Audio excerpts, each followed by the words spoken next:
2016, 2021 3 தேர்தலிலும் தொடர்ந்து அனைத்து இந்திய அண்ணா திராவிட முன்னேற்ற கழகம் 3 முறை தொடர்ந்து வெற்றி பெற்றிருக்கிறோம் என்பது திமுக தலைவர்களின் எண்ணங்களில் ஒரு என்ன ஆச்சரியத்தை ஏற்படுத்தியிருக்கிறது. எப்படியாவது இந்த முறை ஏராளம் தொகுதியில் இரட்டை இலை சின்னத்தில் போட்டியிடுவது யாராக இருந்தாலும் தோற்கடிக்கப்பட வேண்டும் என்கிற கடுமையான எண்ணத்தை அவ்வப்போது ஒவ்வொருவரும் பிரதிபலித்துக் கொண்டிருக்கிறார்கள். அந்த பணியிலும் அவர்கள் இறங்கியிருக்கிறார்கள்.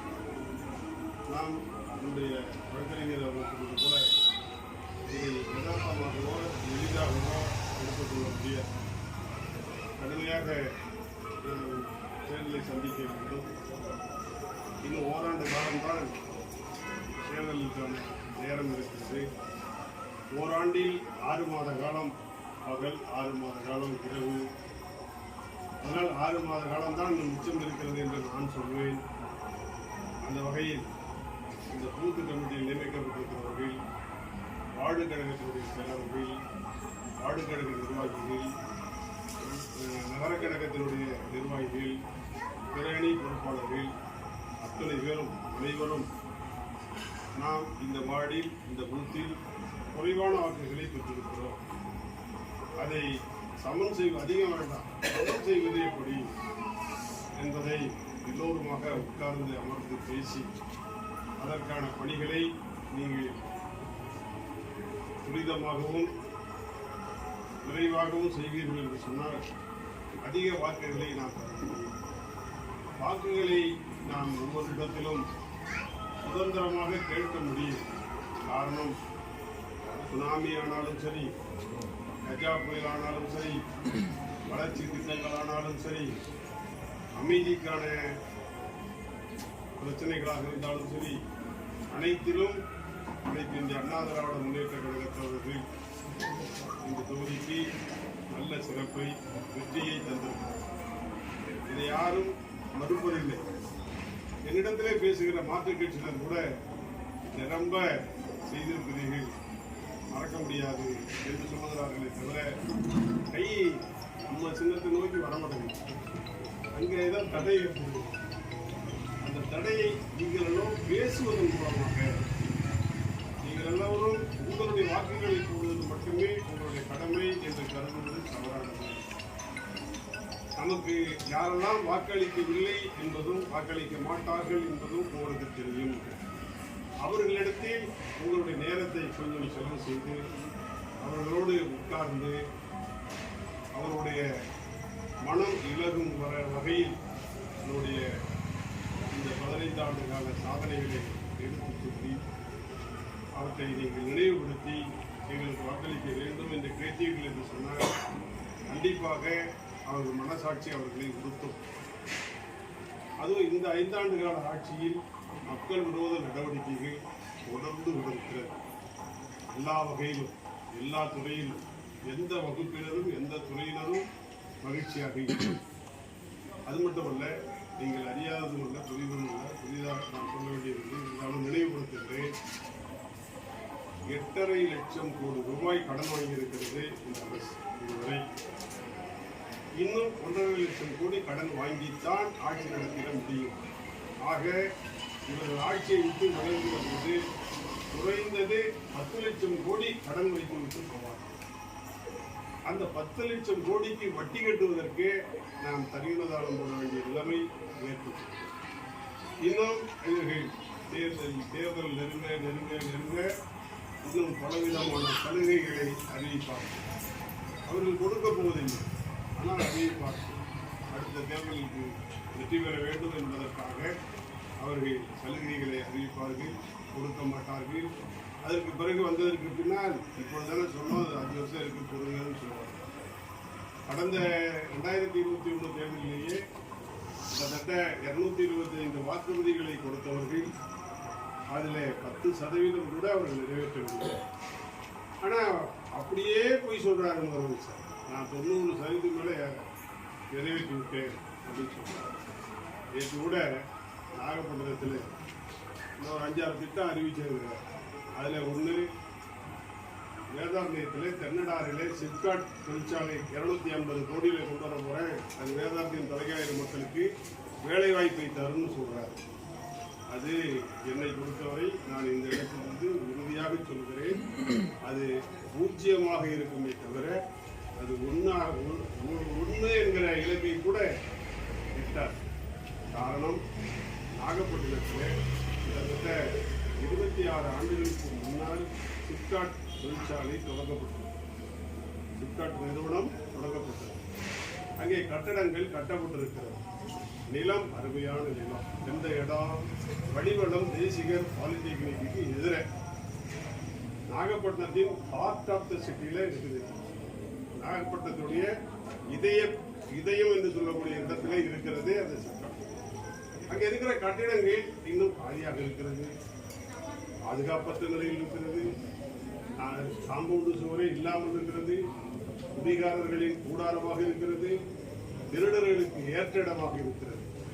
அங்கே யாரும் வருவதற்கு தயாராக இல்லை. இது 26 ஆண்டுகளுக்கு முன்னால் நாகப்பட்டினத்திலே வழிபடும் தேசிகர் பாலிடெக்னிக் எதிரே தொடங்கப்பட்ட சிப்காட்டினுடைய வளர்ச்சி இருக்கிற நிலை. இது இப்படி இருக்கிற போது முக்கிய சாலையில் மெயின் ரோட்டில் நாகப்பட்டினம் துறைமுகத்துக்கு பக்கத்திலேயே இருக்கக்கூடிய அந்த இடத்தினுடைய நிலையே அப்படி இருக்கும்போது என்னடா எங்க இருக்கு? உப்பு ஆலாம் அங்க இருக்கு. நான் உப்பு தண்ணி, கடல் தண்ணி கொண்டு வந்து அந்த இண்டஸ்ட்ரி கொண்டு வந்ததுக்காக முயற்சி எடுத்தேன். அது கடைசி அந்த கம்பெனிக்காரனுக்கு பணத்தை ஏற்பாடு செய்வதில் கொஞ்சம் தடை ஏற்பட்டது, ஆட்சி மாற்றம் ஏற்பட்டது, நின்று போயிருக்காங்க. அதுக்கு வேணா அது சாத்தியம், அது வேணா சாத்தியம். ஆனால் அதை தவிர பிற தொழில்கள் போவதற்கு அங்கே யாரும் போக முடியாது, போக மாட்டாங்க. இல்லை, இது நிலைமை இப்படி இருக்கிற போது பொய் சொல்லுவாங்க. அதுபோலதான் மற்ற திட்டங்கள் நேற்றைய தினம் சொல்லிட்டு போயிருக்கிறது. அதனால நாம செய்ததை இவர்கள் கோப்புத்துறை பணிவிடும் 10 பணிகளில் ஒன்றாக, அதிலும் முதல் பணியாக நான் அதை எழுதி கொடுத்தேன். நான் எழுதி கொடுத்தது 36 வகுப்பறைகள் வேண்டும் என்று எழுதி கொடுத்தேன். ஆனால் அவர் கொடுத்திருப்பது 18 மட்டுமே. 4,24 லட்சம் தான் பணம் கொடுத்தாங்க. அதை கட்டியிருக்கேன். இது நான் சொல்லல, நான் எழுதி கொடுக்கலன்னா வரப்போறது கிடையாது. செஞ்சது திமுக சர்க்கார் தான், அதை இல்லைன்னு நான் சொல்லணும். ஆனால் அதில் நம்முடைய பங்கு என்பது முக்கிய பங்கு. அதை சொன்னால் திமுக கோச்சுக்கிறாங்க. அதே மாதிரிதான் லைப்ரரி, அது 2வது பணியாக நான் எழுதி கொடுத்தேன். வேதாரண்யம் என்பது ஒரு தொகுதியினுடைய தலைநகரமாக இருக்கிறது, ஒரு நகராட்சியினுடைய நகர்மன்ற இடமாக இருக்கிறது, ஒரு டவுனாக இருக்கிறது. படிப்பவர்கள் ஏராளமாக இருக்கிறார்கள். படித்து பணிக்கு போய் ஓய்வெடுத்துக் கொள்வதோடும் அதிகமாக இருக்கிறார்கள். ஆனால் இங்கே லைப்ரரி பார்த்தீங்கன்னா இடிஞ்சு போய் மோசமான கண்டிஷன்ல இருந்தது. அதை புதுப்பித்து கட்டியாக வேண்டும் என்று நான் தான் 2வது பணியாக எழுதி கொடுத்தேன். அது இன்னைக்கு வந்திருக்குது. அதையும் அவங்க தான் செஞ்சோன்னு சொல்றோம். இப்படி சொல்லுகிறார்கள் அல்லவா, சொல்லட்டும். சொல்லுகிறவர்கள் மீதம் நான் 10 பணிகளில் 3 பணிகள் 4 பணிகள் தான் இதுவரை. 4வது பணி புஷ்பவனம், ஒரு 20 கோடியில கல்லு கூட்டுற அந்த வேலை, அதை எடுத்துக்கொள்கிறோம் என்று சொல்லியிருக்கிறார்கள். இன்னும் வரல. அதை கூடுதல் பண்ணி வாங்கி கொடுக்கலாம். ஆற்காட்டுத்துறை 150 கோடியில் நம்ம துறைமுகம் கொண்டு வந்தோம், நின்று போய் கிடக்கு. அதுக்கான ரிவைஸ் எஸ்டிமேட்டுக்கு படத்தை வாங்கி கொடுத்து முடிக்கலாம்ல. இன்னைக்கு எத்தனை வருஷம் ஆச்சு? கிட்டத்தட்ட 6 வருஷம் ஆச்சு. 2 வருஷத்துல முடிக்க வேண்டியது 6 வருஷமா நிக்குது, இன்னும் முடியல. வெள்ளப்பள்ளம் 6 வருஷமா நிக்குது. அதை ரிவைஸ் எஸ்டிமேட் போடணும், கொஞ்சோண்டு பணம் கொடுக்கணும், அவ்வளவுதான். அது கொடுக்கறதுக்கு தயார் இல்லை, அது நடக்கல. நம்ம கோடியக்கரையிலிருந்து உப்பு தயாரிக்கிற இந்த வாய்க்காலத்துக்கு பாருங்க, 100 அடி வாய்க்கால். அந்த 100 அடி வாய்க்கால மிதவை போக்குகளில் வைத்து கடலில் இருந்து இங்கே கடைசி வரை உப்பளத்தில் அதை ஆழப்படுத்தி மேம்படுத்தி கொடுக்க வேண்டும் என்று ஒரு வேலை கொடுத்துருக்கிறார். அது எடுக்கவே இல்லை இன்னும். ஏன் அந்த வேலையை எடுக்க சொல்லி பணத்தை வாங்கி கொடுத்து திமுக கொண்டு தான் சந்தோஷம். நடந்த வேலைக்கு உள்ள பிறந்தா அப்பாங்கிறான், உள்ள பிறக்கிறதா கண்டுக்கவே மாட்டேங்கிறான். இப்படி இருக்கிறான் திமுக. அதை கொண்டு வரலாமா இல்லையா? கொண்டு வரல. நம்ம இதுல திருவலை காட்டுல ஒரு தூரத்தில் இருக்கக்கூடிய கிராமம், கடற்கரை ஓரத்தில் இருக்கக்கூடிய கிராமம், தொடர்பே இல்லாத கிராமம். அந்த மீனவ மக்களுக்கு ஒரு பொன்னோக்கு கட்டிடம் கட்டுவதற்கு நான் கொடுத்துருக்கிறேன். அந்த கட்டிடம் கட்டுவதற்கு எடுத்துக்கொள்ளப்படும் என்று சொல்லியிருக்கிறார்கள் தவிர செய்ய மாட்டேங்கிறான். வருஷம் இன்னும் 1 வருஷம் தான் பாக்கி இருக்கு. இந்த 7 பணிகளுக்கான வேலையை நான் சொல்லலை, கொடுக்கலை. இது செய்ய வேண்டியது தானே, அது சொல்ல மாட்டேங்கிறாங்க. செய்வதற்கான சக்தியோ திராணியோ இங்கே இருக்கக்கூடிய திமுககாரர்களுக்கு யாருக்குமே கிடையாது. இப்போ நம்ம ஏரி இருக்குல்ல, இந்த ஏரியில் இன்னும் எத்தனை படிகள் பாக்கி இருந்துருக்கோம்.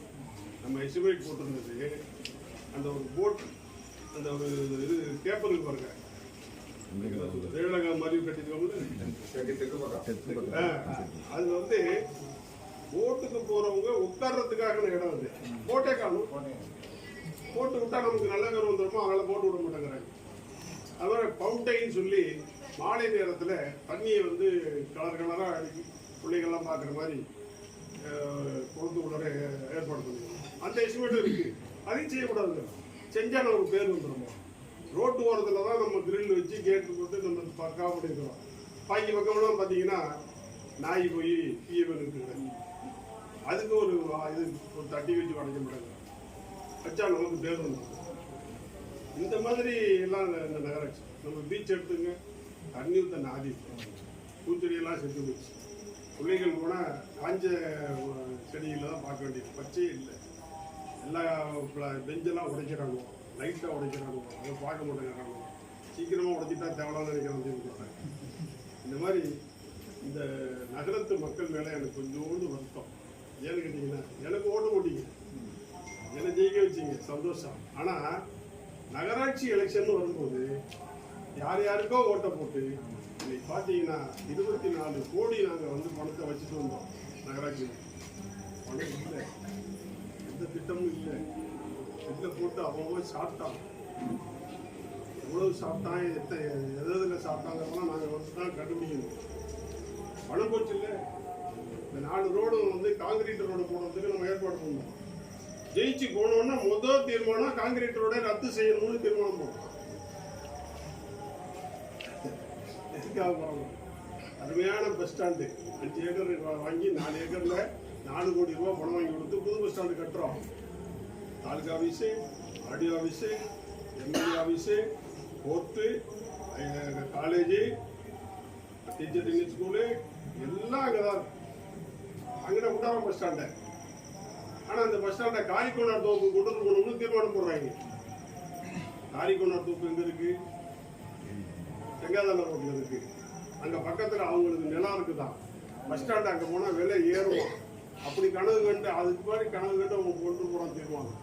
அதை போய் நான் ரத்து பண்ணி வாங்கிட்டு வந்து போட்டேன். இப்போ என்ன பண்ணுறாரு குருகுணத்து ஐயா, கோர்ட்டில் போய் கேஸ் போடுறாரு. இந்த இடத்த விட்டு பஸ் ஸ்டாண்ட் அகத்துங்க, இந்த இடம் ஏன் இடம், அது அரசாங்க நிலம். அரசாங்க நிலத்தை அவர் அடைச்சி வச்சிருக்கிறார். அவர் இது மட்டும் வச்சிருக்காரு, கிடையாது கிடையாது. அதை நான் சொல்ல நேரம் இல்லை, வேண்டாம். அது கோர்ட்டு ஜெயிச்சுட்டு சொல்கிறேன். அதை வந்து அவர் எவ்வளோ பெரிய மனுஷன், நம்ம எவ்வளோ மதிக்கிறோம். சரதார் குடும்பம்னு சொன்னால் நம்ம கூப்பிட தயாராக இருக்கிறோம். அவங்க போய் அரசாங்கத்தை இடத்த போய் தன்னோட இடங்கிற மாதிரி பொய் சொல்லி கோர்ட்டு போய் ரெக்கார்டை கொடுக்கலாமா? இப்போ நான் அதுக்கு போய் வழக்கு நடத்தி ஜெயிச்சு கொண்டுட்டு வரணும். அந்த வேலையை நான் பார்த்துட்டு இருக்கேன். இந்த ஊரில் யாருமே எதை பற்றியுமே கவலையே பண்ண மாட்டாங்க, எதை பற்றியுமே பேச மாட்டாங்க. அதான் எனக்கு ரொம்ப வருத்தம். அதனால் கொஞ்சோண்டு ஓட்டு போட்டுருந்தீங்கன்னா நகராட்சியில் எத்தனை ஓட்டில் நம்ம எல்லாம் தோற்றோம்? 65, 35 தான் தோற்றோம். அதிமுக ஜெயிக்க வச்சுருந்தீங்கன்னா நீங்கள் வந்து இந்த வேதாரண்யம் டவுனில் இதையே சொர்க்கமாக நீங்கள் பார்க்குற ஒரு சூழல் வந்திருக்கு. அதை கெடுத்து எல்லாத்தையும் நாசமாக்கிட்டாங்க, எல்லாத்தையும் அழிச்சுட்டாங்க, எல்லாத்தையும் நாரடிச்சுட்டாங்க. படத்தை பூரா பேஸ் பண்ணிட்டாங்க. அதனால் இந்த வரப்போகிற 26 தேர்தலாக இருந்தாலும், அது வரப்போகிற நகராட்சி தேர்தலாக இருந்தாலும் நல்லவர்களுக்கு வாக்களிக்க வேண்டும், திறமையானவர்களுக்கு வாக்களிக்க வேண்டும், ஊருக்காக உழைப்பவர்களுக்கு வாக்களிக்க வேண்டும், வளர்ச்சி திட்டங்களை கொண்டு வந்து சேர்ப்பவர்கள் யார் அவர்களுக்காக வாக்களிக்க வேண்டும் என்று நீங்கள் வாக்களிக்காத, நமக்கு வாக்களிக்க முன்வராதவர்களிடம் பேசி அந்த வாக்குகளை கொண்டு வந்து சேர்க்க வேண்டும். மனம் இருந்தால் மார்க்கம் உண்டு என்று ஐயா அவர்களுடைய குரானிலே சொல்லப்படுகிறது. அதை செய்து தருகிறேன் என்று